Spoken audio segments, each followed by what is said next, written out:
കടിച്ചു കീറുന്ന സ്വഭാവമാണ് ഒരുപാട് കുടുംബബന്ധങ്ങൾ തകരാനുള്ള കാരണം. നമ്മുടെ മക്കളോട്, ഇണകളോടൊക്കെ സൗമ്യമായി പെരുമാറണം. സൗമ്യമായ പെരുമാറ്റമാണ് അള്ളാഹു ഇഷ്ടപ്പെടുന്നത്. ഇന്നല്ലാഹ റഫീഖുൻ യുഹിബ്ബുർ റിഫ്ഖ.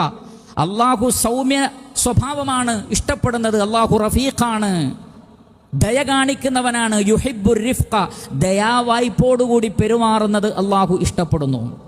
നബി സല്ലല്ലാഹു അലൈഹി വസല്ലമ പറഞ്ഞു, ഇദാ അറാദല്ലാഹു ബി അഹ്ലി ബൈതിഹി ഖൈറാ അദ്ഖല അലൈഹിമുർ റിഫ്ഖ്. അള്ളാഹു ഒരു കുടുംബത്തിന് ഖൈർ ഉദ്ദേശിച്ചാൽ അവർക്ക് സൗമ്യമായ സ്വഭാവം അള്ളാഹു നൽകും. കടിച്ചു കീറുന്ന സ്വഭാവമാണ് ഒരുപാട് കുടുംബബന്ധങ്ങൾ തകരാനുള്ള കാരണം. ഭാര്യാഭർത്താക്കന്മാർ തമ്മിൽ തെറ്റാനുള്ള കാരണം എന്താണ്? സൗമ്യമായ പെരുമാറ്റം ആർക്കും അറിയില്ല, എല്ലാവർക്കും പൊട്ടിത്തെറിക്കാനേ അറിയുള്ളൂ.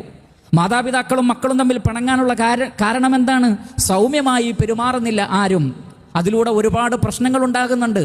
സൗമ്യമായ പെരുമാറ്റത്തിലൂടെ വീട്ടിൽ ഖൈറിനെ കൊണ്ടുവരണം എന്ന് റസൂലുള്ളാഹി സ്വല്ലല്ലാഹു അലൈഹി വസല്ലമ പഠിപ്പിച്ചിരിക്കുന്നു.